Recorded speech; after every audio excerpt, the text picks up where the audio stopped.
नमस्कार। Top target platform पर आपका हार्दिक स्वागत है। बहुत दिनों के बाद आज मैं क्लास में आया हूँ। एक नई घोषणा, एक नई उल्लास, एक नई डिक्लेरेशन कि ताकि आपके पढ़ने में, हमको पढ़ाने में मजा आ सके। एक इनोवेशन आइडिया जिसको बोलते हैं कि नया टेक्नोलॉजी, एक नए तरीके से टेक्नोलॉजी पर आधारित तो पूरी दुनिया हो गई है। हम लोग 10th का और 12th का जो भी ऑनलाइन ऑफलाइन कोर्सेज है वो हमारे जो चैनल है टॉप टारगेट, उस पर सभी कुछ अवेलेबल है। और जो कुछ अवेलेबल नहीं है, हम लोग विद इन 7 डेज के अंदर आप लोगों के चैनल पर हर चीज कंटेंट मिल जाएंगे। आप लोग इंतजार कीजिए। और मैं आज जो 10th का जो सोशल साइंस का ज्योग्राफी का पहला चैप्टर है एग्रीकल्चर, लिखा भी है सामने बैकग्राउंड में। एग्रीकल्चर से ऑब्जेक्टिव प्रश्न लेकर आया हूं और उस ऑब्जेक्टिव प्रश्न के दरमियान पीरियड ऑफ ऑब्जेक्टिव क्वेश्चंस, उसे बहुत सारे जो कंटेंट है, बहुत सारे फैक्चुअल चीज है, नॉन फैक्चुअल चीज भी है, उसको मैं डिस्कस कराते हुए इस सेशन को आकर लेकर चलूंगा। तो आप लोग इस सेशन तो लाइव नहीं है, रिकॉर्डेड है, बट हम लोग इसमें अच्छे अच्छे कंटेंट मिलेंगे। देखते हैं, चर्चा आगे बढ़ते हैं। Bihar board class 10th geography chapter 2 agriculture है। चलिए आसान भाषा में, चलिए आगे बढ़ते हैं। इसको मैं ऑब्जेक्टिव, वेयर इज ऑब्जेक्टिव प्रश्न,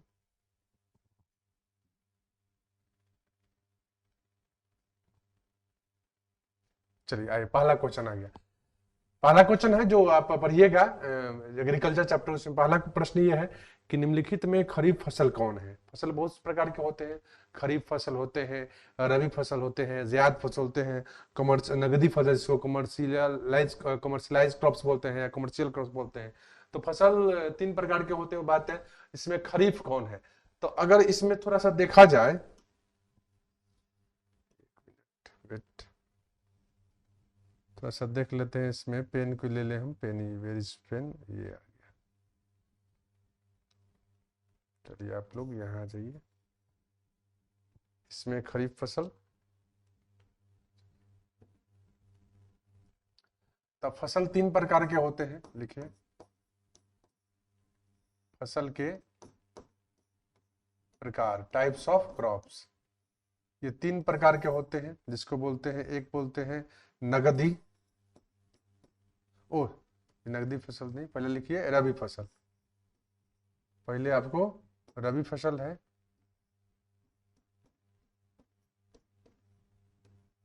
उसके बाद आपको रबी के बाद खरीफ, खरीफ फसल है। एक आपको बोल, जैसे नगदी बोल सकते हैं, नगदी को ही आपको कमर्शियल फसल बोलते हैं। एक जायद फसल हो सकती है,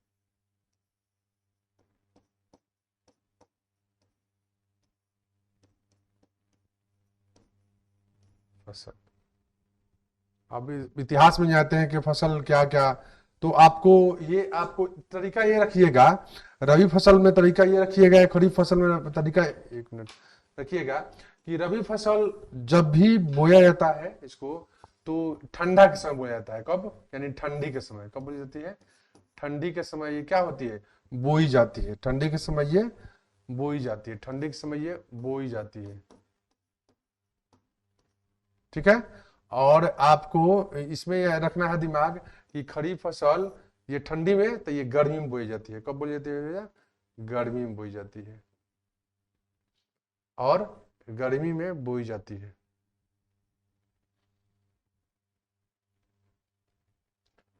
गर्मी में। और नगदी फसल जिसको जिसको बेचने से नगद पैसा आए, नगद रूप से पैसा आए, जैसे कि आपको कपास हो गया, चाय हो गया, कपास की खेती कीजिए, चाय की खोजी कीजिए। आपको कॉटन ट्रेंड टाइप की जो खेती होती है, आपको ईख की खेती होती है, उसको बोलते हैं नगदी फसल। और जायद फसल, यानी कि इन दोनों फसलों के बीच में जो स्पेस बचता है, उसको हम बोलते हैं जायद फसल। याद रहेगा, रबी फसल ठंडी में बोई जाती है, तो अगर ठंडी में तो ये अक्टूबर से नवंबर, ठंडी में तो अक्टूबर से नवंबर में ये बोई जाती है। ठीक है, तो काटी कब जाएगा, 6 महीना जोड़ लीजिए, तो अक्टूबर, नवंबर, दिसंबर, जनवरी, फरवरी, मार्च, अप्रैल। मार्च अप्रैल में काटी जाती होगी 6 महीना। ठीक है, तो अक्टूबर नवंबर बोई जाती है और मार्च अप्रैल में काटी जाती है, उसको क्या बोलते हैं आपको, मार्च अप्रैल में काटी जाती है उसको बोलते हैं रबी फसल। और खरीफ फसल ये हो गया। हाँ, एक चीज और, ये अक्टूबर नवंबर बोई जाती है, मार्च अप्रैल में काटी जाती है। और खरीफ फसल आपको जून जुलाई में बोई जाती है। खरीफ फसल कब बेटा बोई जाती है, जून जुलाई में ये बोई जाती है, जून जुलाई में बोई जाती है 6 महीना। तो जून जुलाई अगस्त सितंबर अक्टूबर नवंबर दिसंबर, यानी कि नवंबर दिसंबर के समय क्या हो जाती है, खरीफ काटी जाती है। समझ में आया। और इसके बीच में, दोनों के बीच में जो बोई जाती है मार्च में, ये जायद फसल मार्च में, जो स्पेस बच रहा है ना मार्च, तो मार्च में बोई जाती है। याद रहेगा। एक बार और देख लेते हैं इसको, क्लीन कर दीजिए इसको। ये पूरा क्लीन हो गया। फसल कितने प्रकार के होते हैं, 4 प्रकार के होते हैं। फसल कितने प्रकार के होते हैं बेटा, 4 प्रकार के होते हैं। तो पहला रबी फसल बता दिए, दूसरा का खरीफ फसल, तीसरा का आपको क्या बोलते हैं, नगद जायद फसल बोल लीजिए, जायद फसल, और तीसरा का नगदी फसल। इतने प्रकार के फसल होते हैं। पूछता है कि रबी फसल बोई कब जाती है, काटी कब जाती है, तो अक्टूबर के नवंबर के बीच में क्या जाती है, बोई जाती है। और 6 महीना मार्च अप्रैल में काटी जाती है, मार्च अप्रैल में काटी जाती है। समझ में आया ना। जैसे कि आपको गेहूं, एक चीज और, रबी जो होगा ना ठंडा के समय, याद रखिएगा, ये ठंडा के समय बोई जाती है। रबी फसल ठंडी में क्या होता है, ठंडी में बोई जाती है। आइए गर्मी में बोई जाती है। तो ठंडी में बोई जाती है, इसका मतलब क्या हुआ, ये यानी कि ये शीतकालीन समय से, ये आपको मानसून से पहले, गर्मी आती है ना, तो ये मानसून से पहले बोई जाती है। एक मिनट, एक और चीज और लिख लीजिए इसमें, मानसून से पहले, मानसून से पूर्व बोई जाती है ये, क्योंकि आपको गर्मी के समय मानसून आती है ना, गर्मी के पहले होती है। आइए, ये सर्दियों की शुरुआत में बोई जाती है। ये क्या होता है, सर्दियों की शुरुआत में बोई जाती है। याद रखिएगा ये चीज है, ठंडी गर्मी। तो आपको एक तरीका भी आ सकता है कि रबी में एक और चीज है, रबी में ना, रबी में पानी की आवश्यकता कम होती है। रबी में पानी की आवश्यकता कम होती है, पानी की, ये सब याद रखिए, पानी की आवश्यकता कम होती है रबी में। और खरीफ में पानी की आवश्यकता ज्यादा होती है, पानी की आवश्यकता अधिक होती है।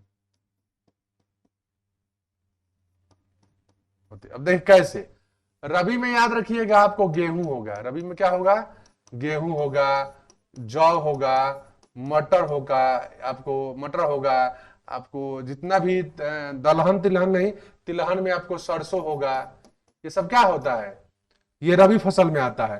तो सरसों में भी पानी की आवश्यकता कम होती है, मटर में पानी की आवश्यकता कम होती है, जौ में भी और गेहूं में भी। तो ये सब आपको क्या है, ये रबी फसल होती है। गेहूं, जौ जो पानी कम लेता है वो रबी, और जो पानी की आवश्यकता ज्यादा होती है वो खरीफ, याद रखिएगा।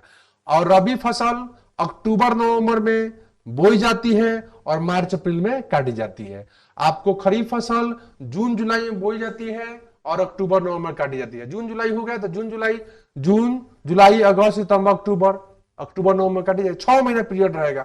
आइए आपको मार्च में काटी जाती है, कौन है ये, मार्च में बोई जाती है, ये जायद फसल।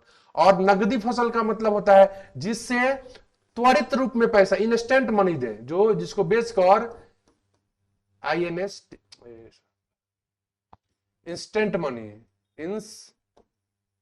इंस्टेंट मनी, यानी कि बेचने के बाद एकदम तत्काल रूप से आपको पैसा मिल जाए, उसको बोलते हैं हम नगदी फसल। और नगदी फसल को ही आपको, इसको नगदी फसल को ही आपको पैसे वाला फसल कह सकते हैं, बेचने के बाद डायरेक्ट पैसा। तो याद है पहला क्वेश्चन, खरीफ फसल कौन है? तो खरीफ फसल गेहूं है। इसमें एक मिनट, सॉरी, रबी फसल में ये है रबी, ये है रबी, ये है रबी, ये है खरीफ। तो क्या होता हो जाएगा? चावल। कैसे याद कीजिएगा? खरीफ में, तो खरीफ में सर बोले थे अमरिंदर सर कि खरीफ में पानी की आवश्यकता अधिक होती है, ये गर्मी में बोई जाती है। तो गांव में रहे हैं तो गेहूं ठंडी में बोई जाती है बेटा, सरसों भी ठंडी में बोई जाती है बेटा, और मटर भी ठंडी में बोई जाती है। याद कीजिए चावल जो होता है, चावल यानी कि बोल रहे क्या, यानी कि धान की खेती जो होती है बरसात के समय, मानसून के पहले।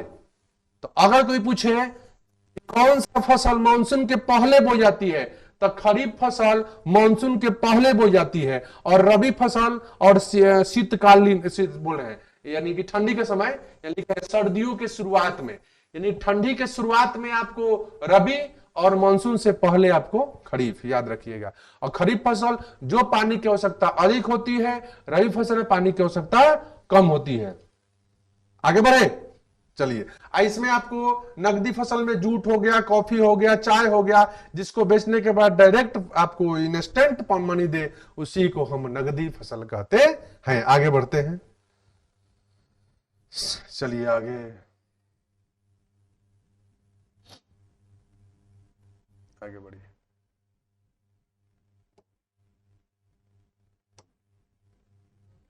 दूसरा नंबर क्वेश्चन आ जाइए। कौन सा निम्नलिखित में, अब देखिए जितना हम बताए हैं ना, उसके बाद आपको प्रत्येक क्वेश्चन बन जाएगा। याद रखिएगा एक चीज हमेशा, अमरिंदर सर क्या बताए थे, ये इंस्टेंट आप बन सकता है, इंस्टेंट आप बना सकते हैं। इसमें देख लीजिए आप, कोई अगर यहां आ जाए कि कौन सा फसल, तो जब भी फसल ध्यान में आए तो 4 प्रकार के फसल होता है सर, बताए रबी, खरीफ, जायद और आपको नगदी। ये बोले थे रबी में पानी की आवश्यकता कम, खरीफ में पानी की आवश्यकता अधिक। तो इसमें पानी, ये क्या होता है, ये ठंडी में बोई जाती है, खरीफ गर्मी में बोई जाती है। ठीक है, ये चीज ध्यान रखिएगा। आगे बढ़ते हैं, इसमें इसी क्वेश्चन को आगे बढ़ते हैं। कौन सा रबी फसल है? आप ट्रिक दिमाग में बनाइए, कौन सा रबी फसल है? तो देखिए ये चाय बोले तो ये चाय नगदी फसल है। चाय कौन है? नगदी फसल है। केला भी नगदी में आ सकता है। गेहूं आपको रबी में आएगा, गेहूं क्या है? रबी में है। धान क्या है? खरीफ में है। क्या पूछा है? रबी, मार देना है गेहूं। आगे बढ़िए, अब सब बन जाएगा। आगे बढ़िए। निम्नलिखित में किस राज्य में वन का सबसे अधिक विस्तार है? यानी कि ये प्रश्न कह रहा है कि कहां वन सबसे अधिक है, वनों का विस्तार, वन फॉरेस्ट। ये वन का पूछ रहा है कि वन भारत में सबसे ज्यादा कहां है। तो देखते हैं भारत में वन सबसे ज्यादा कहां है। वन, ये वन रिपोर्ट की बात कर रहा है, वन रिपोर्ट की बात कर रहा है। भारत में सबसे ज्यादा वन और वनों का विस्तार कहें, वनों का विस्तार, तो दो गो चीज होता है वन के विस्तार में, दो गो होता है। एक होता है क्षेत्रफल के अनुसार कहां वन ज्यादा है, क्षेत्रफल के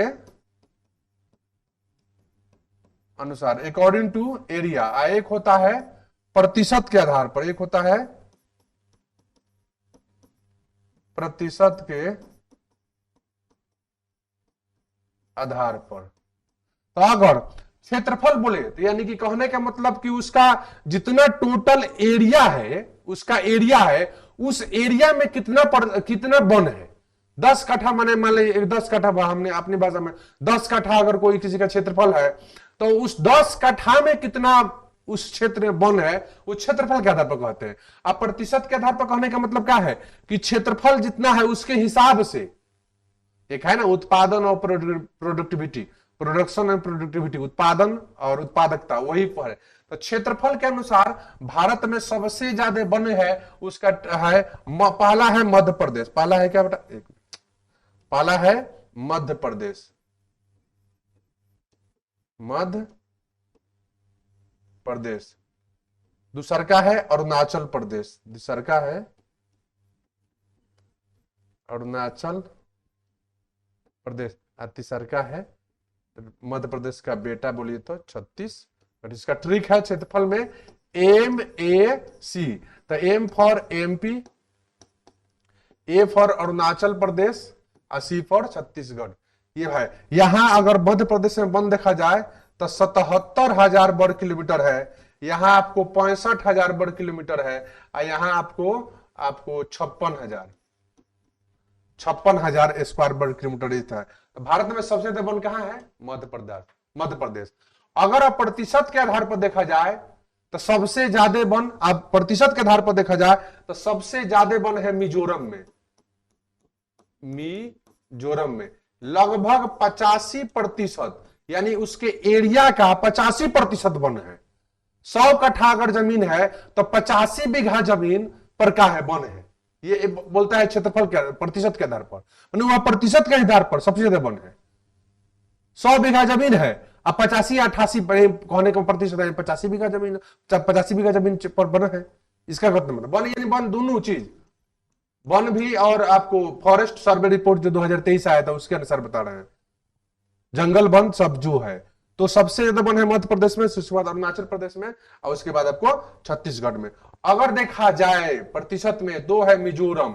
ये राज्य की बात करते हैं, किस राज्य में, अगर प्रश्न पूछे किस राज्य में प्रतिशत के आधार पर सबसे ज्यादा वन है तो क्या हो जाएगा? मिजोरम। अगर राज्य और केंद्र शासित प्रदेश दोनों हो जाएगा तो उसका आंसर हो जाएगा लक्षद्वीप। यहां लगभग 91% से ज्यादा यहां वन है, क्या बोलते हैं, लक्षद्वीप में।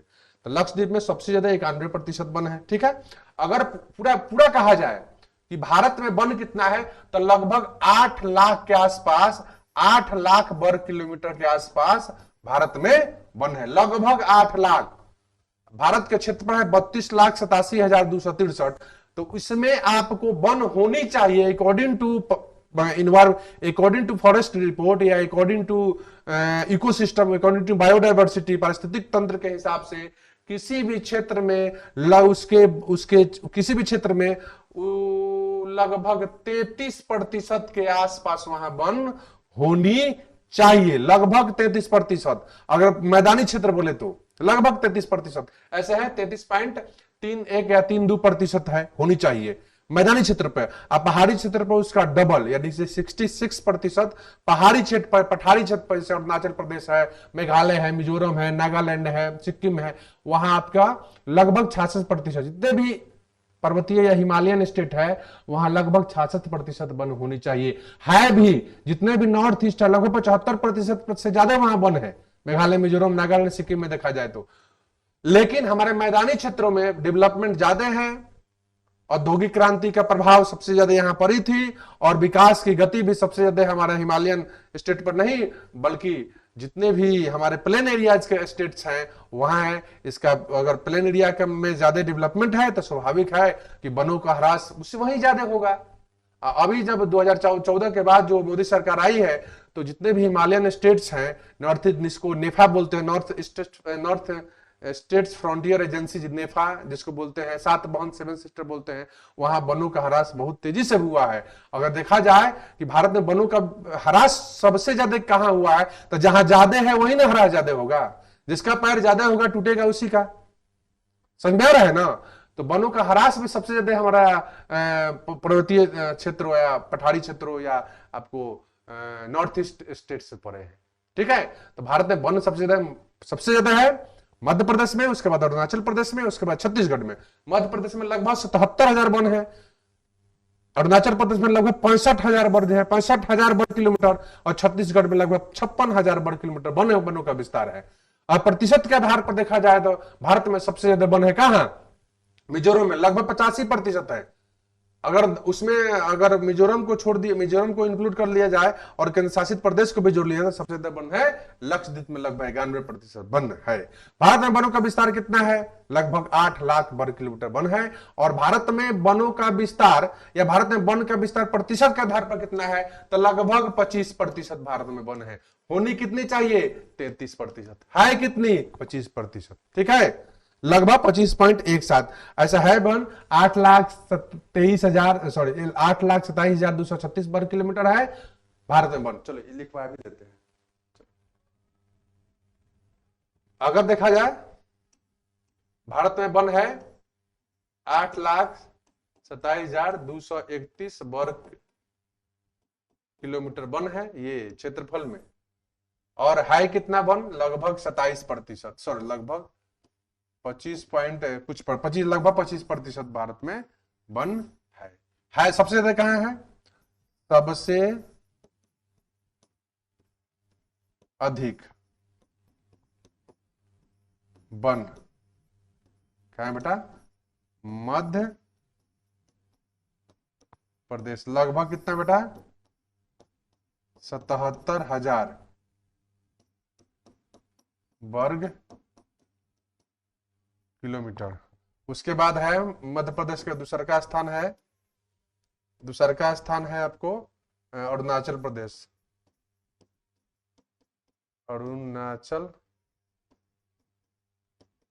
प्रदेश में वन है, ये लगभग 65,000 वर्ग किलोमीटर। उसके बाद है छत्तीसगढ़। उसके बाद है बेटा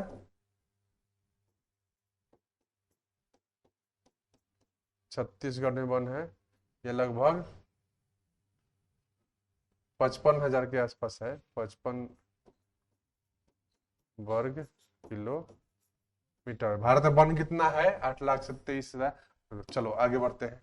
अब क्वेश्चन आपको इसमें आपको आगे बढ़िए। हाँ, तो किस तरह वनों का विस्तार सबसे ज्यादा है, क्या उत्तर हो जाएगा बेटा, बोलो आपको मध्य प्रदेश। क्या उत्तर हो जाएगा, मध्य प्रदेश। उत्तर प्रदेश में वन बहुत कम है, वन है कर्नाटक में, साउथ में, केरल में। चलिए आगे आ जाए, आगे बढ़िए। जूट के उत्पादन में कौन सा राज्य आगे है, जूट, जूट देखे हैं, पटुआ उटुआ, पटसन उटसन, इसको पटसन बोलते हैं। क्या बोलते हैं इसको, पटसन ही बोला जाता है, पटसन, पटसन। भारत में जूट अगर देखा जाए, सब देखा क्या जाएगा, वर्ल्ड में जूट के उत्पादन में बंगाल टॉप पर है, वर्ल्ड में। और जितने भी सॉरी बांग्लादेश है, भारत अब सैयद स्थान, पहला स्थान हो गया है भारत का। बंगाल भारत है पहला, और दूसरा का है बांग्लादेश। अगर वर्ल्ड की बात करें तो बांग्लादेश, जैसे भारत का है लोकेशन, इस साइड लोकेशन है, तो देखिए ये जो बंगाल है, तो इस रीजन में आप देखे होंगे ये गंगा नदी है, ये यमुना नदी है, और जाके दोनों मिल जाती है, आगे आके सब बंगाल की खाड़ी में जो गिरती है, तो बंगाल की खाड़ी के इस रीजन में मेघना और पद्मा नदी जो है, उधर से जमुना नदी जो है, अब बांग्लादेश में ब्रह्मपुत्र नदी आकर इधर करती है, तो इस रीजन में जूट का खेती बहुत ज्यादा होता है। इसलिए जूट जो इंडस्ट्री है, भारत का सबसे पुराना और प्रसिद्ध इंडस्ट्री है जूट, क्योंकि उसी से कपड़ा बनता है, तो कपड़ा का निर्माण भी, कपड़ा और बोरा वोरा बनता होगा, तो इसका इंपॉर्टेंस है। और सबसे ज्यादा कहाँ है, बंगाल में है। तो एक ये चीज देखिएगा, बंगाल में, और हाल में ही ना बांग्लादेश को डिफेट कर भारत जूट के उत्पादन में प्रथम स्थान क्या है। तो जूट भारत का सबसे पुराना है, और लगभग इसमें लगभग आपको स्थान है पूरे 50 से 56% योगदान इसका है, 50 से 56%। और बंगाल टॉप पहला है और बिहार दूसरा है इस उत्पादन में, क्योंकि बिहार का रीजन भी बंगाल से स्पर्श करता है। तो बंगाल में पूर्णिया उर्निया के आसपास में जूट का बहुत बड़ा, और जूट के एक और भी, जूट को हम गोल्डन फाइबर ही बोलते हैं, इसको सुनहरा रेशा, सुनहरा इसका उपनाम है, गोल्डन फाइबर के नाम से भी इसको जाना जाता है। और सबसे ज्यादा कहाँ होता है, बंगाल में। बंगाल से एक चीज इंपॉर्टेंट है कि बंगाल में विधानसभा का चुनाव भी है, ठीक है। बंगाल में जो बिहार में लगा था ना SIR, स्पेशल इंटेंसिव रिपोर्ट, तो बंगाल में भी लागू है। चलिए आगे बढ़िए। इसका उत्तर क्या हो गया, बंगाल बेटा, क्लीन। आइए आगे बढ़िए। गेहूं के उत्पादन में कौन सा राज्य आगे है, गेहूं के उत्पादन में, तो उत्तर प्रदेश तो है ही इसमें, तो इसका हो जाएगा उत्तर प्रदेश। और गेहूं के उत्पादन में उत्तर प्रदेश का राजस्थान बहुत इंपॉर्टेंट है। गेहूं में, धान में आपका बंगाल आता है। महाराष्ट्र का भी आपको जूट क्या बोलते हैं, कपास पास में स्थान है, कपास के उत्पादन में। अब बिहार में आपको पटसन जूट में स्थान, इसका दूसरा स्थान है। ठीक है। उत्तर प्रदेश धान गेहूं दोनों में। मध्य प्रदेश आपको सोयाबीन में पहले मध्य प्रदेश होता था, अब इसको हटाकर आपको गुजरात हो गया। आगे क्वेश्चन है भी, गेहूं के उत्पादन में कौन सा राज्य आगे है, तो कौन है, क्या हो जाएगा इसका, उत्तर प्रदेश हो जाएगा। ठीक है। उत्तर प्रदेश दूसरका हो जाएगा, ये पहला है। एमपी दूसरका है। ठीक है। पंजाब तीसरका है। अगर देखो उत्पादन में कह रहा है, एक होता है उत्पादन, एक मिनट, एक होता है उत्पादन, प्रोडक्शन, उत्पादन, एक होता है उत्पादकता यानी प्रोडक्टिविटी, ये होता है प्रोडक्शन, होता है प्रोडक्टिविटी। यानी कहने का मतलब कि आप पूरा टोटल कितना उत्पादन हुआ, ज्यादा हुआ कम हुआ, मैंने टोटल एरिया में कितना उत्पादन हुआ, टोटल एरिया पूरा जितने एरिया है। अब यूपी का एरिया जितना है लगभग आपको 3 लाख तो नहीं है, 2,80,82,000 उत्तर प्रदेश का वर्ग। तो अगर उत्तर प्रदेश के एरिया के हिसाब से कितना प्रोडक्शन हुआ, सबसे ज्यादा गेहूं के उत्पादन होता है उस एरिया के हिसाब से। लेकिन उत्पादकता का अर्थ होता है कि कम एरिया में ज्यादा, उसी को बोलते हैं प्रोडक्टिविटी। यानी कि आपके अंदर प्रोडक्शन कितना हो रहा है और प्रोडक्टिविटी कितना हो रहा है, दोनों डिफरेंस है। पर आप बहुत रहे हैं लेकिन आप समझ कितना रहे हैं, वही प्रोडक्टिविटी हुआ आपका। पर तो बहुत कुछ तो बहुत पढ़ना वो उत्पादन है, और बहुत पढ़ाई और कम समय में आप कितना चीज आप निकाल रहे हैं, उसी को बोलते हैं प्रोडक्टिविटी। प्रोडक्टिविटी। तो अगर उत्पादन के हिसाब से देखा जाए तो उत्तर प्रदेश, और गेहूं की उत्पादकता के जगह देखा जाएगा तो आपको पंजाब हो जाएगा। अगर उत्पादकता के संदर्भ में देखा जाए कि गेहूं के उत्पादन सबसे ज्यादा कहां होता है भारत में, तो उत्तर प्रदेश।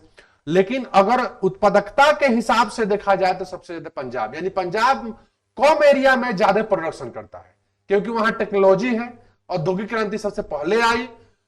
तो वो उसके सॉइल में ज्यादा प्रोडक्शन वाला एलिमेंट होगा। और स्वाभाविक क्या बोलते हैं, औद्योगिक क्रांति जुबान से निकल रहा है। जो हरित क्रांति हुई थी उसका प्रभाव सबसे ज्यादा पंजाब और पूर्वी यूपी में पड़ा था, सॉरी पश्चिमी यूपी में, तो उसका भी परिणाम था कि पंजाब में सबसे ज्यादा उत्पादन नहीं उत्पादकता है। ठीक है। धान के उत्पादन में, हाँ एक चीज और जो चलिए धान आएगा तो याद में, चलिए इसका उत्तर हो जाएगा उत्तर प्रदेश। आगे बढ़िए। चावल के उत्पादन में कौन सा राज्य प्रथम है? बिहार, मध्य प्रदेश, उत्तर प्रदेश, तो बंगाल हो जाएगा। इसका उत्तर क्या हो जाएगा?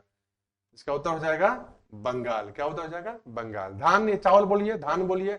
हाँ आई चीज एक और, एक नया लेटेस्ट न्यूज है कि चौ से चीन, चौ से चावल, चौ से चीन भी होता है, चौ से चावल भी होता है। क्यों बताए कि चावल के उत्पादन में हमेशा चीन टॉप पर रहा है, लेकिन चावल के उत्पादन में अब चीन को हटाकर भारत टॉप पर हो गया है और 2 नंबर में चीन हो गया। याद रखिएगा, समझ में आया? तो ये क्वेश्चन क्या कह रहा है, चावल के उत्पादन कौन सा राज्य प्रथम है, तो क्या हो जाएगा चावल के उत्पादन में आपको वही बंगाल। ठीक है, बंगाल है। दूसरा का आपको तमिलनाडु साउथ में क्षेत्र में आते हैं, तो इसका क्या हो जाएगा? बंगाल हो जाएगा। एक चीज याद रखिएगा, चावल के उत्पादन में चीन अब नहीं है, अब कौन हो गया है? भारत हो गया है। आगे आइए।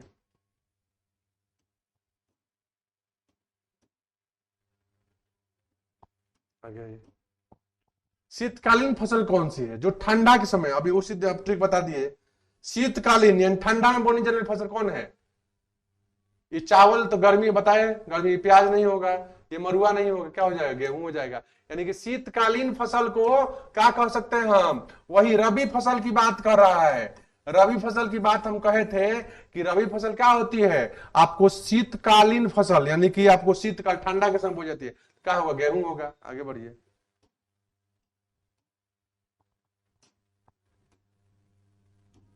हाँ हो गया। एक मिनट, कौन सा राज्य आएगा? हाँ शीतकालीन फसल हो गया। अब आइए, इनमें कौन सा चाय का प्रमुख उत्पादक है? बंगाल भी है, असम भी है, तो इनमें कौन सा चाय का प्रमुख उत्पादक? चाय सबसे ज्यादा कहां करता है? बताइए, इसका 8 का गुत्ता होगा, असम होगा कि बंगाल होगा? ठीक है, क्या हो जाएगा? असम। लगभग 50% के आसपास ये चाय का उत्पादन करता है बंगाल। ऐसे बंगाल में, असम में एक दार्जिलिंग चाय है, दार्जिलिंग वाला बंगाल में भी है। ठीक है, तो 8 नंबर चलिए आगे बढ़िए। कहवा का सबसे अधिक उत्पादन, वही कॉफी बोल सकते हैं, कॉफी का उत्पादन किस राज्य में? तो कॉफी सबसे ज्यादा कहां है? कर्नाटक की केरल? बताइए बताइए। ठीक है, ये भारत में 70%। ये कपास आ गया 10 नंबर, 1 मिनट कुछ गड़बड़ हो गया। हाँ ये आ गया। हाँ, ये क्या हो जाएगा? ये कर्नाटक, उत्तर क्या हो जाएगा? 70% ये आपको भारत का कॉफी को, कहवा कब बोलता है? कॉफी, COFF, कॉफी होता है। कॉफी, कॉफी जो हम लोग सुबह सुबह बोलते हैं एनर्जी के लिए, तो कॉफी का उत्पादन सबसे क्या करता है? कर्नाटक। कॉफी ऐसे 3 गो होता है, कॉफी के प्रकार को बोलते हैं, कहवा का प्रकार। और सबसे ज्यादा होता है ब्राजील में कहवा का, कहवा के प्रकार। अरबिक का, रोबस्टा होता है ना, अरबिक का, अरबिक का,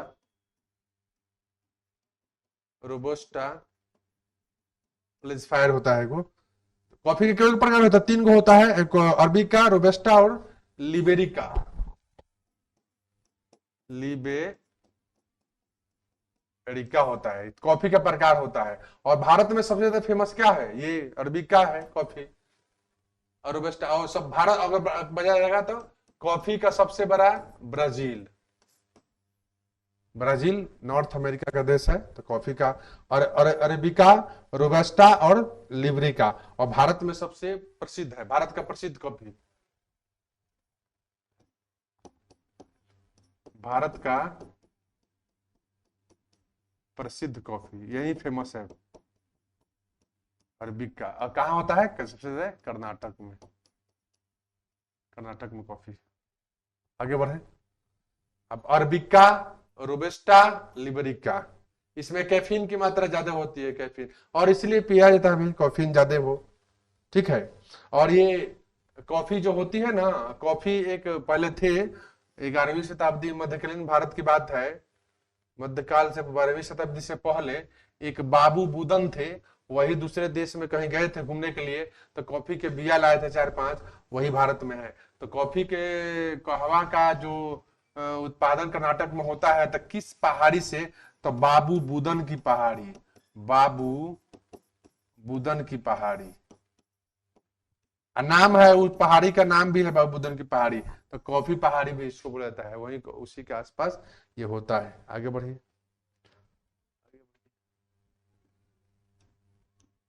महाराष्ट्र में किस फसल खेती के लिए प्रसिद्ध है? वही कहवा, तो सॉरी कपास। महाराष्ट्र किस फसल खेती के लिए प्रसिद्ध है? तो क्या हो जाएगा इसका? कपास हो जाएगा। कहवा अभी तो बोले, ये क्या हो जाएगा? ये कर्नाटक हो जाएगा,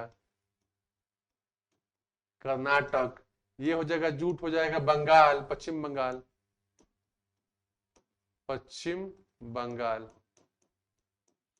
और फसल कहवा, कहवा कर्नाटक, कपास है। कपास को, कपास की खेती के लिए कौन सी मिट्टी रिस्पॉन्सिबल है? तो आपको काली मिट्टी, कौन मिट्टी? काली मिट्टी या मृदा, काली मिट्टी से, काली मिट्टी पर कपास की खेती होती है। और कपास, काली मिट्टी को हम लोग रेगुर, रेगुड़ मिट्टी, मृदा भी कहते हैं, रेगुड़ मिट्टी भी कहते हैं।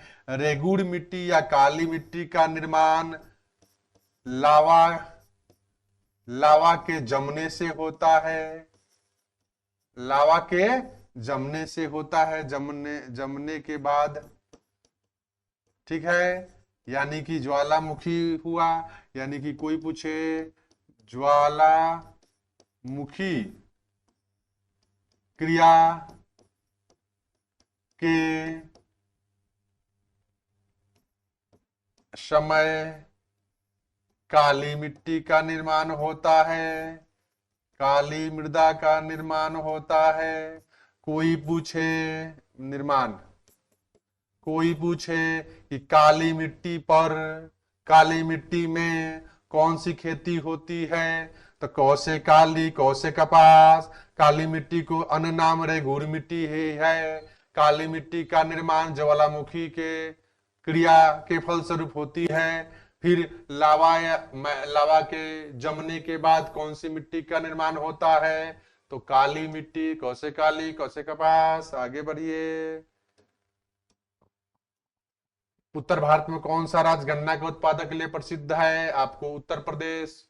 सबसे ज्यादा गन्ना कहाँ होता है बेटा, उत्तर प्रदेश। पंजाब में आपको गेहूं चावल उत्पादकता के हिसाब से पंजाब टॉप में है, पश्चिम बंगाल जूट में है, हरियाणा कुछ आता है तो कंटेंट बताऊंगा। आगे बढ़िए, कीप कीजिए इसको चलिए आगे बढ़िए।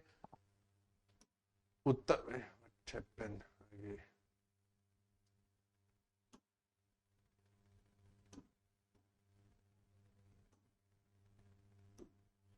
मूंगफली का सबसे बड़ा उत्पादक है, चलिए 12 नंबर क्वेश्चन बताइए। सोचिए सोचिए। मूंगफली गुजरात, क्या उत्तर हो जाएगा इसका उत्तर, गुजरात। महाराष्ट्र में क्या हो जाएगा, आपको चीनी भी हो जाएगा, सॉरी महाराष्ट्र में आपको कपास, बिहार में जूट, गुजरात में आपको मूंगफली, कर्नाटक में कॉफी। आगे बढ़े, क्या होता जाएगा इसका गुजरात।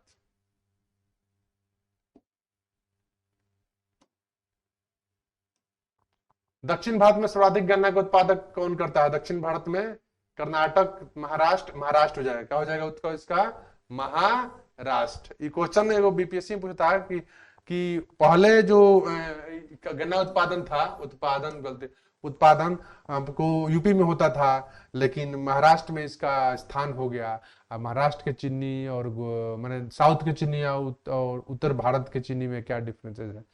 जो डेवलपमेंट हुआ है, औद्योगिक क्रांति हुई है, मशीनी युग सबसे ज्यादा महाराष्ट्र के आसपास में हुआ है, ठीक है। इसलिए उसको एक चीज और याद रखिएगा, जो गन्ना है उसको वाणिज्यिक फसल बोलते हैं, जो गन्ना है उत्पादन है उसको वाणिज्यिक फसल बोलते हैं। 13 आ जाइए, 14 में आ जाइए।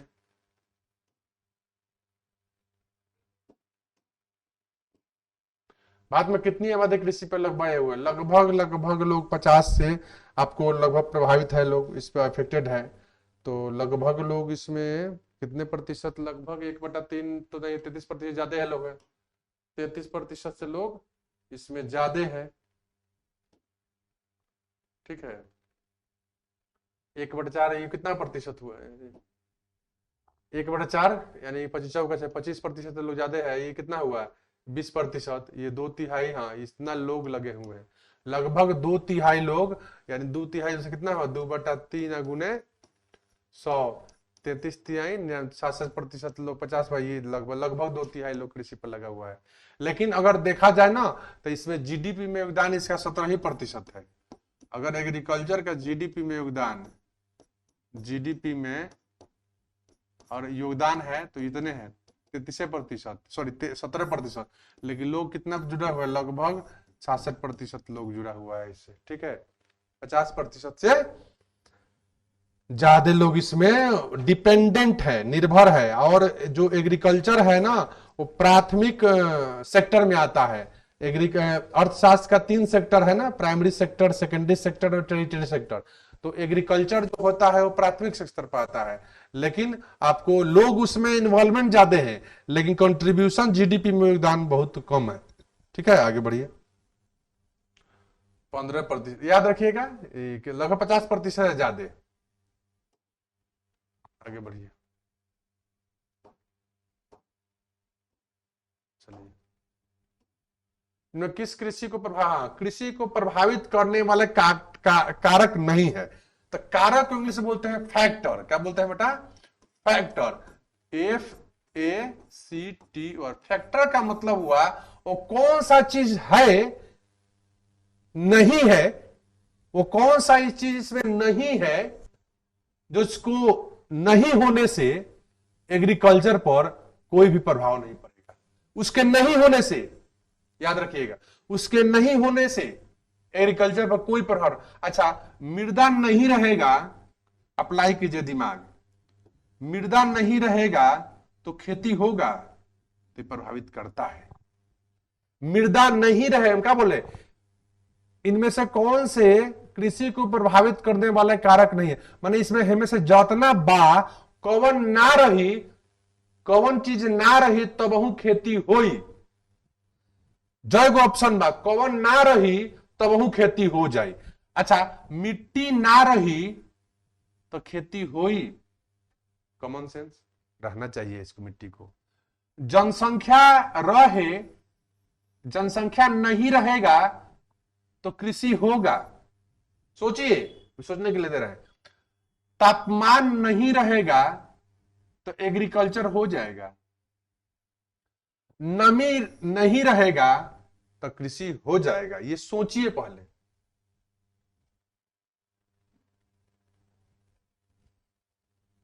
सोचिए,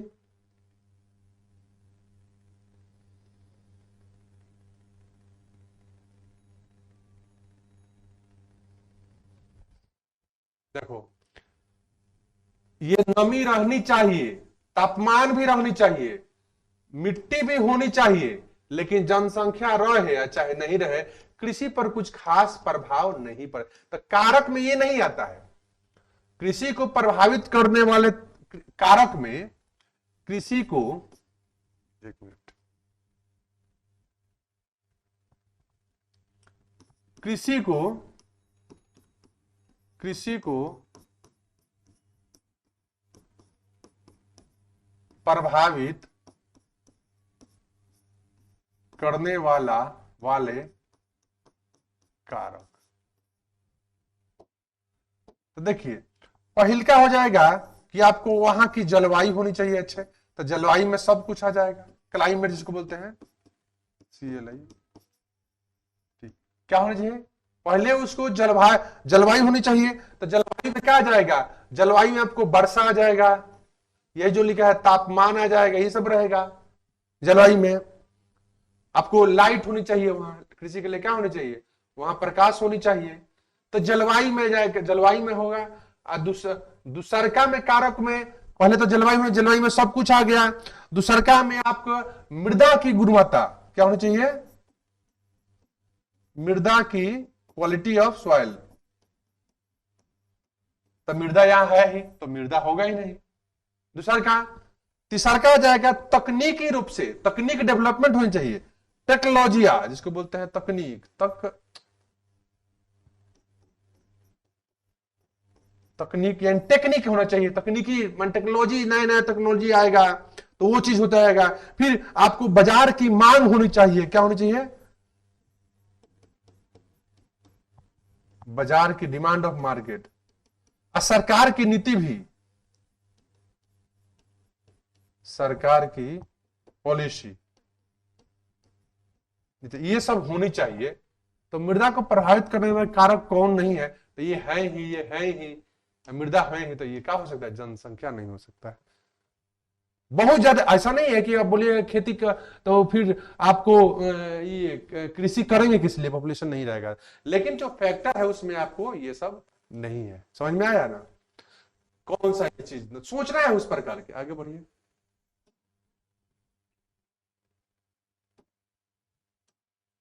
पौधे के अंकुरण के लिए कम से कम कितना आदर्श तापमान चाहिए, पौधों के अंकुरण के लिए, यानी कि अंकुरित कौन होता है, बीज होता है, सीड, यानी बीजों के लिए, पौधे के अंकुरण यानी बीज के अंकुरण। तब बीज के अंकुरण के लिए तापमान, माने इसको बोलते हैं आदर्श तापमान, आदर्श तापमान हो क्या होनी चाहिए। तो देखिए, तो पहले बीज के अंकुरण के लिए क्या क्या जरूरी है ये समझिएगा कितना। ऐसा अगर इसको एक शब्द में बोला जाए कि बीज के अंकुरण के लिए कितना, तो आपका 15 से 20 डिग्री टेम्परेचर चाहिए, 15 डिग्री से 20 डिग्री टेम्परेचर चाहिए वो अंकुरन के लिए, यानी जर्मिनेशन के लिए, सीड जर्मिनेशन के लिए। पौधे के अंकुरन करने, पौधा अंकुरन थोड़ा होता है, या बीज होता है, क्या होता है यहाँ, बीज ही तो पौधा बनता है। तो बीज के अंकुरन के लिए कम से कम कितना तापमान चाहिए, तो 15 से 20 डिग्री टेम्परेचर चाहिए। तो 15 भी है, 18 भी है, तो आइडियल देखा जाए तो 15 टेम्परेचर हो जाएगा। ठीक है, इतना बीज में कैसे होगा, मरी बीज तो जर्मिनेट नहीं करेगा। तो पहले बीज के लिए सीख लिए, तो बीज के अंकुरन के लिए क्या क्या चाहिए, बीज के अंकुरन के लिए,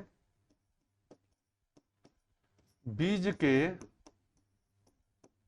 अंकुरन समझते हैं ना, अंकुरन यानी जर्मिनेट के अंकुरन के लिए आवश्यक कारक। तो पहला तो बीज अंकुरन करेगा, टेम्परेचर वहां रहेगा, तो तापमान, नमी है, क्या है। बीज के अंकुरन के लिए पहला क्या है, पहला आपको वहां बेसिकली क्या होने, टेम्परेचर होने चाहिए कि नहीं होनी चाहिए, आपको नमी या पानी कितना तापमान है, तो आपको वो चीज चाहिए। तो पानी, नमी, सही तापमान, ऑक्सीजन, ये क्या हो जाइए, ऑक्सीजन, ऑक्सीजन चाहिए। और अब देखिए, तो तापमान जब होगा तो कितना टेम्परेचर चाहिए, तो इसमें नमी चाहिए, उसको नमी भी कह सकते हैं, नमी होनी चाहिए, ऑक्सीजन, ये हो गया, ये चीज चाहिए इसके लिए, ये चीज। इसको ऐसे भी आ सकते हैं कि सीड के जनरेशन के 3 को चीज चाहिए, WTO चाहिए। तो W से क्या चाहिए आपको, T से टेम्परेचर, W फॉर क्या होगा, T फॉर क्या होगा, O फॉर, तो इसे TEM PERA TURE, O for OXYGEN और W फॉर वाटर। अच्छा, वाटर चाहिए कि नहीं चाहिए, पानी, पानी, नमी, अच्छा नमी बोले तो क्या, पानी, वाटर, इसको नहीं बोल सकते, नमी। तो WTO याद रखिएगा, WTO से रहेगा ना, WTO तो आपको वो सीड जर्मिनेट करेगा। अब देखिए, कभी कभी पूछता है कि पौधे के अंकुरन के लिए, बीजों के अंकुरन के क्या नहीं चाहिए, तो देखिए, तो नहीं चाहिए, तो नहीं चाहिए, प्रकाश नहीं चाहिए, प्रकाश रहे या चाहे नहीं रहे, प्रकाश रहे या चाहे नहीं रहे, सीड जर्मिनेट करेगा, क्योंकि सीड नीचे होता है, धरती के नीचे होता है। तो सीड जब धरती के नीचे होगा तो वहां लाइट जाएगा, नहीं जाएगा। तो पौधे के जो अंकुरन या बीजों के अंकुरन के लिए लाइट जरूरी नहीं है। एक चीज और जरूरी नहीं है, पानी जरूरी है कि नहीं है, मॉइस्चर चाहिए आपको, प्रकाश, प्रकाश नहीं चाहिए, लेकिन पानी चाहिए, क्योंकि पानी, नमी होगा, नमी होगा तभी सीड जनरेट करेगा। तो नमी में तो पानी ही होता है, नमी में पानी ही होता है। तो प्रकाश नहीं चाहिए। पौधे के अंकुरन के लिए, सीड के जर्मिनेशन के लिए मृदा की आवश्यकता नहीं होती है। सीड जर्मिनेट कर दे जाएगा अगर सॉइल नहीं भी होगा तो, विदाउट सॉइल भी सीड जर्मिनेट करता है। तो सॉइल की जरूरत नहीं है, खाद के लिए भी जरूरत नहीं है, खाद के लिए भी जरूरत नहीं है, यानी कोई भी आवश्यक चीज, अनावश्यक चीज नहीं चाहिए। जितने भी आवश्यक आपको तत्व हैं, आवश्यक पोषक तत्व हैं, उनकी जरूरत नहीं होती है। प्रकाश नहीं मिलेगा तभी जरूर सीड जनरेट कर जाएगा।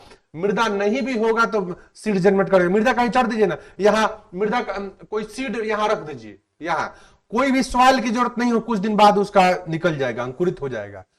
पौधे के लिए अंकुरन के लिए, या पौधे के अंकुरन के लिए W याद रखिए, WTO, W से वाटर, T से टेम्परेचर, O से ऑक्सीजन, ये होनी चाहिए। WTO होगा तभी सीड पैदा होगा, सीड पौधा बनेगा। यानी कि सीड को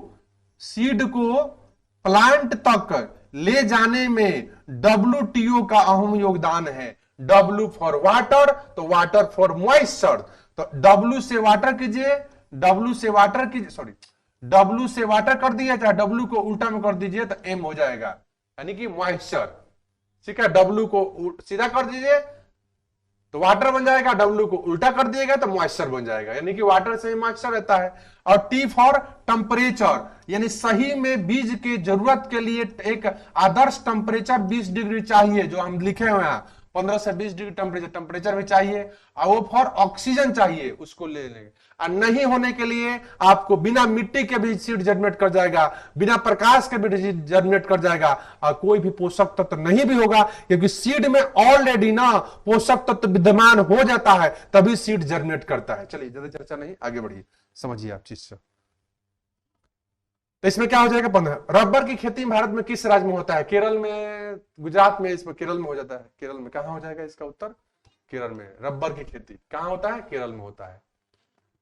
और एक रबर की खेती के लिए कभी कभी पूछता है कि रबर की खेती, रबर को बनाने के लिए गंधक का यूज किया जाता है रबर। और ये रबर जो खेती है, आपको जब पृथ्वी देखिएगा तो इक्वेटर के आसपास जो एरिया होते हैं ना, वही यानी कि ये क्या है, ये गर्मी वाला, जहां गर्मी ज्यादा पड़ती है वही रबर की खेती होती है। छत्तीसगढ़ में गर्मी पड़ती है, लेकिन विश्वोत्तर का कौन है? कर्क रेखा तरह ये।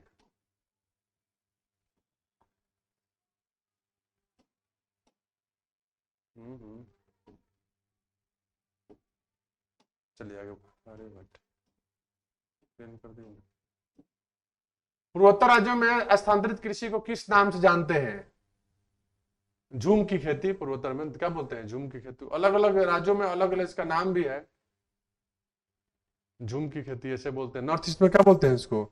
झूम की खेती बोलते हैं। झूम की खेती को दहिया भी अलग अलग क्षेत्र में बोलता है, दीपा बोला जाता है, खील बोला जाता है, ठीक है, अलग अलग जातों में। तो दीपा आपको एमपी में बोला जाता है। दीपा कहाँ बोला जाता है? एमपी में। मध्य प्रदेश में बोला जाता है दीपा, ठीक है, आगे बढ़ो। और झारखंड में बोला जाता है कुरवा। झारखंड में कुरवा बोल, चले आगे। झारखंड में झुमकी बोलते हैं, ठीक है। चलिए आगे बताइए,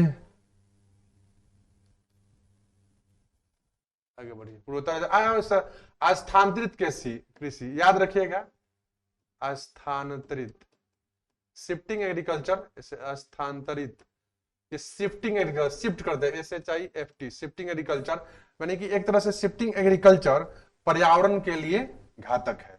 शिफ्टिंग, स्थानांतरित कृषि जिसको बोलते हैं, स्थानांतरित कृषि, ये पर्यावरण के लिए खतरनाक है, पर्यावरण हितैषी नहीं है, याद रखिएगा। पर्यावरण के लिए ये क्या है? प्रतिकूल पर्यावरण पर बहुत ही प्रतिकूल प्रभाव बनाता है क्या? जैसे कि वहां कुछ एक लोकल लोग रहते हैं, एक प्रॉपर जगह पर आकर वहां जितने भी वहां प्राकृतिक संसाधन होती है उसको दोहन कर कर फिर दूसरे जगह चले जाते हैं।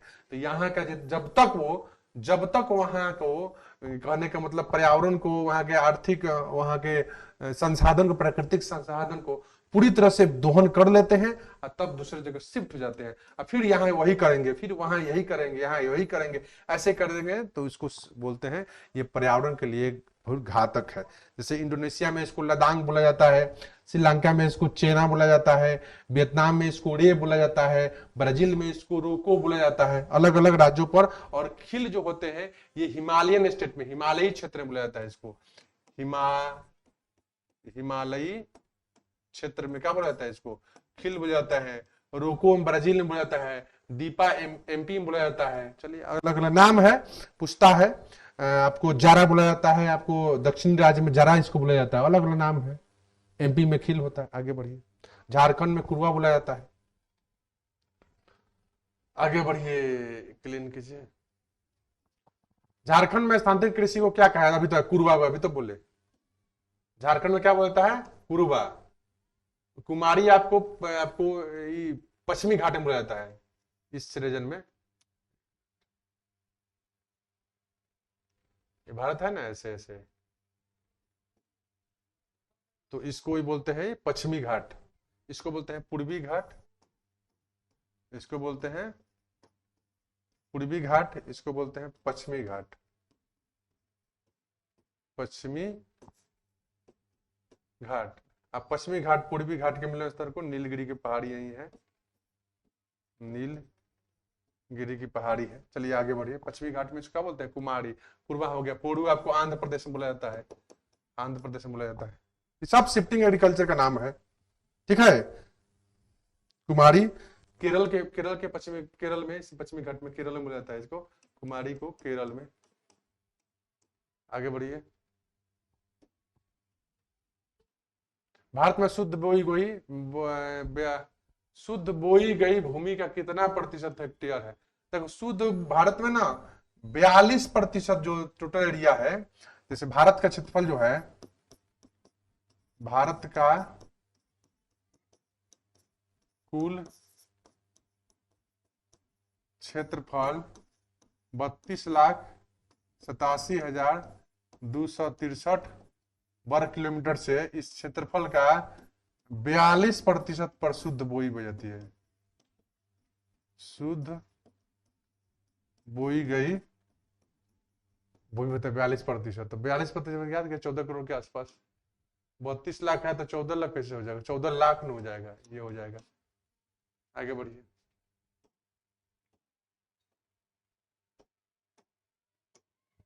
कौन सा खरीफ फसल नहीं है? आ जाइए, ट्रिक खरीफ यानी कि रबी की बात कर रहा है, इसकी बात कर रहा है, रबी की फसल यानी कि जो ठंडा में अक्टूबर नवंबर में बोया होगा, मार्च अप्रैल में कटाएगा होगा, अक्टूबर नवंबर में बोया होगा। तो धान अक्टूबर नवंबर बुलाता है, नहीं बोलता, गेहूं होता है, गेहूं मारिए।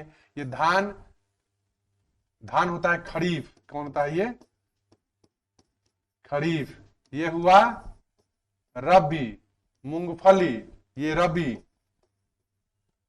कपास आपको ठंडा के समय में। तो याद रखिएगा खरीफ फसल नहीं है, ये खरीफ है, यानी ये भी ये आपको खरीफ है, खरीफ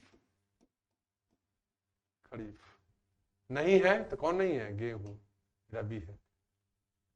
याद रखिएगा खरीफ, जब भी बोले खरीफ तो दिमाग में आ जाना चाहिए कि मॉनसून से पहले, मॉनसून से पूर्व। और जब भी रबी आए तो शीतकालीन,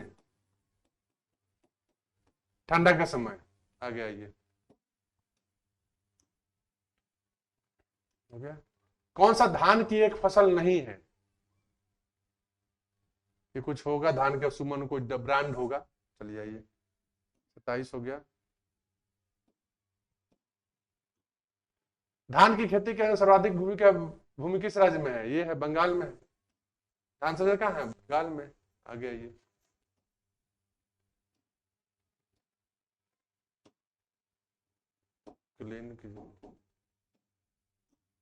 धान के प्रति उत्पादकता के सबसे अधिक किस राज्य में है?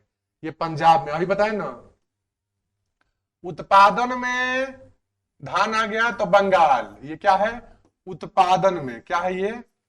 उत्पादन में, प्रोडक्शन में, PRODUCTI, प्रोडक्शन में। लेकिन प्रोडक्टिविटी में पंजाब। उत्पादकता यानी कहने का मतलब कि प्रति हेक्टेयर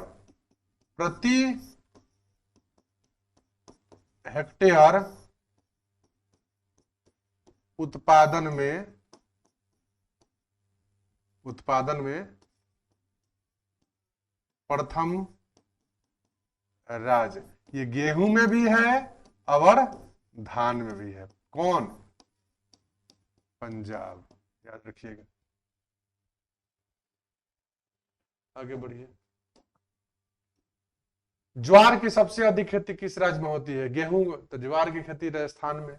आगे बढ़िए।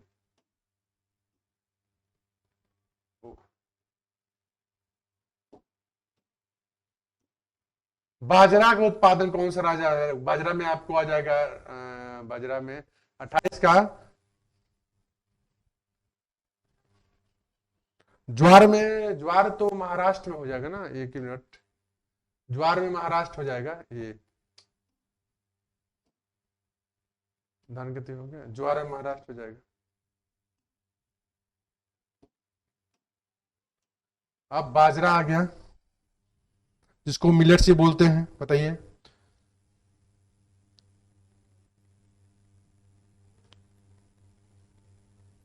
महाराष्ट्र ये भी है, महाराष्ट्र। चलिए, बाजरा उत्पादन कौन सा राज्य इसमें देखा जाए 29वें, इनमें कौन सा निर्वहन कर, इसको क्या बोलते हैं?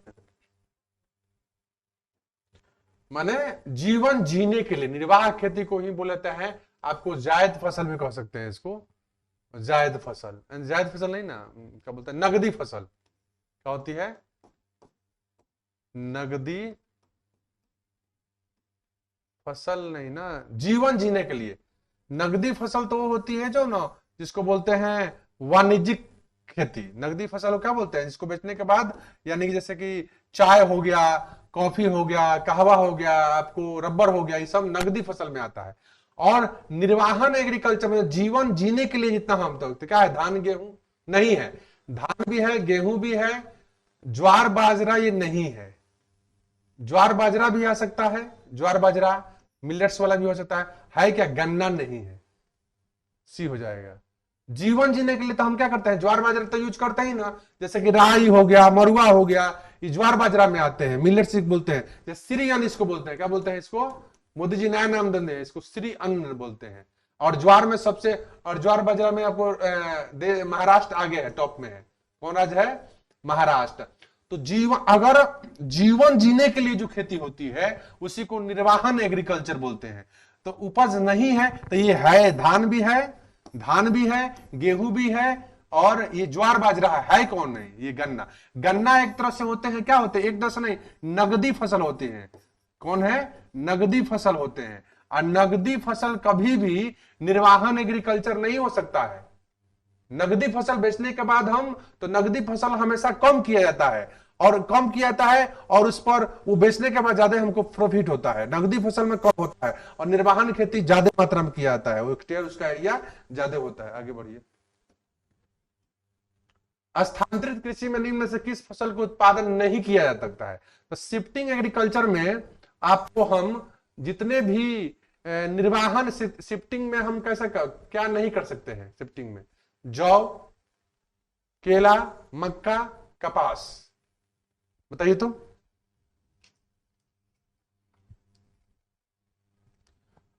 देखिए, शिफ्टिंग व्यवसायिक खेती नहीं कर सकते हैं, क्योंकि आपको बेचकर फायदा कमाना है।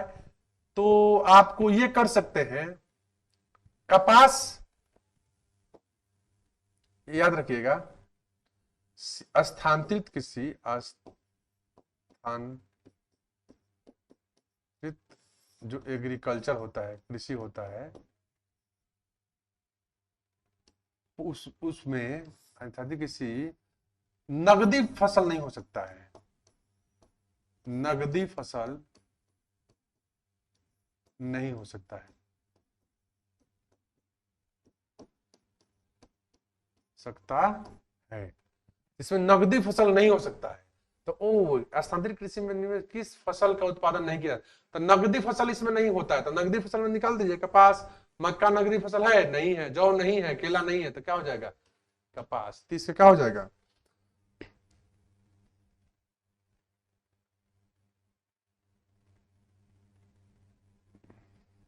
आगे बढ़िए। 31 नंबर।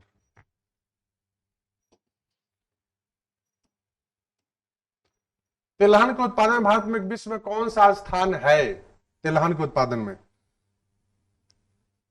सबसे आगे तो राजस्थान है, ठीक है, लेकिन पहला आपको अमेरिका, कौन तिलहन के उत्पादन में? भारत। दूसरा का पहला यूएसए है, दूसरा का चीन है, उसके बाद ब्राजील है, उसके बाद भारत है।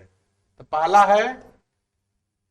है अमेरिका, ऐसे चौथा स्थान है भारत का, इसमें है भी नहीं, पांचवा हो जाएगा, लेकिन चौथा पाया था। पहला है अमेरिका, पहला है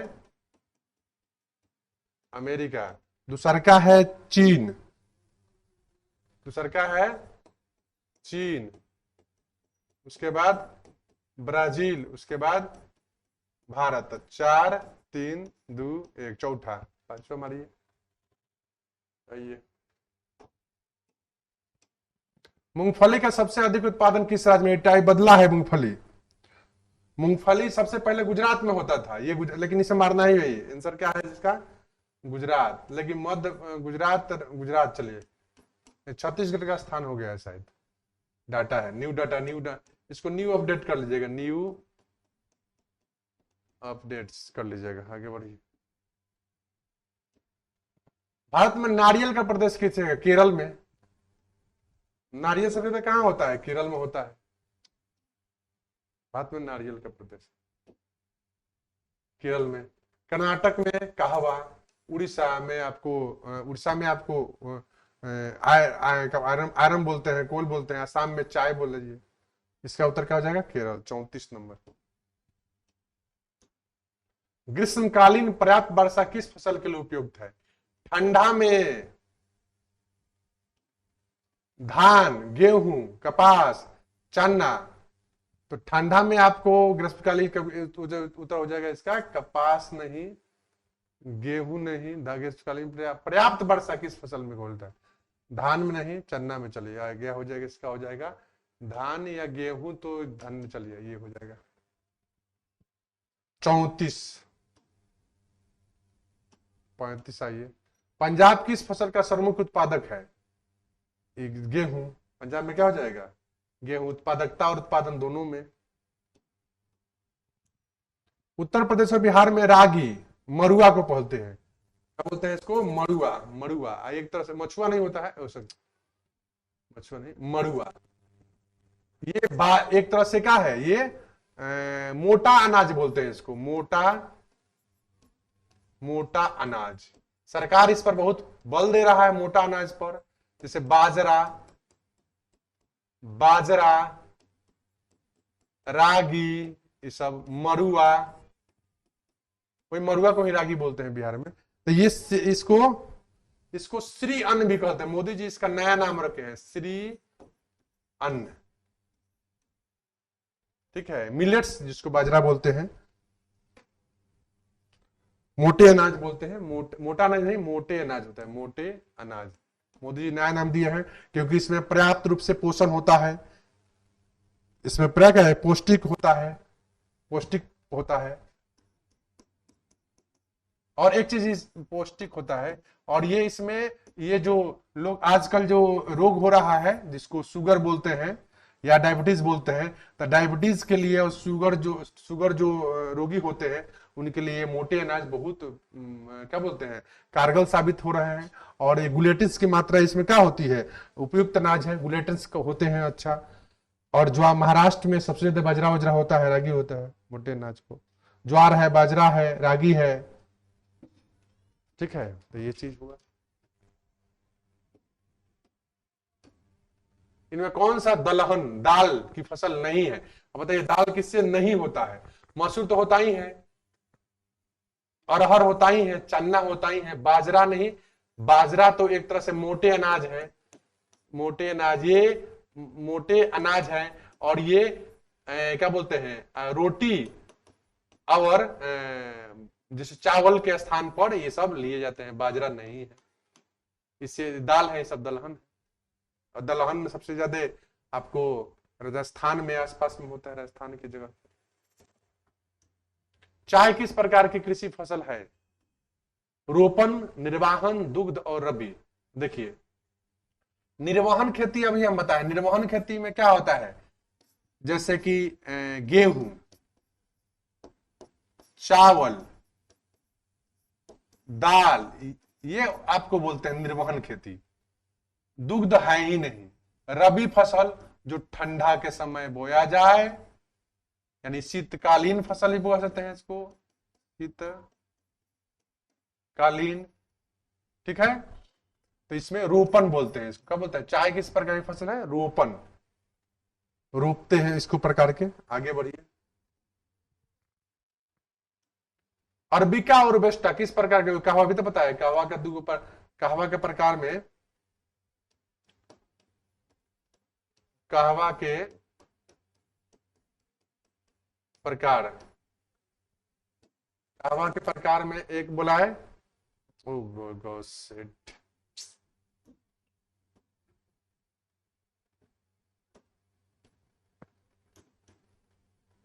आगे अभी बताए थे कहवा के प्रकार। एक बताए थे अरेबिका, अरे बिका होता है रोबोस्टा एल्लेगो लिबेरिका। बोले थे भारत में सबसे ज्यादा होता है ये अरबिका, ये क्या है, कहवा के प्रकार है। सबसे ज्यादा होता है ब्राजील में, अब भारत में कर्नाटक में। ये विश्व, ये विश्व, ये भारत। आगे बढ़िए। भारत में चाय के कितने बागान है? 350 क्या इसके साथ से बाग है? चलिए कितने बाग है ये सब?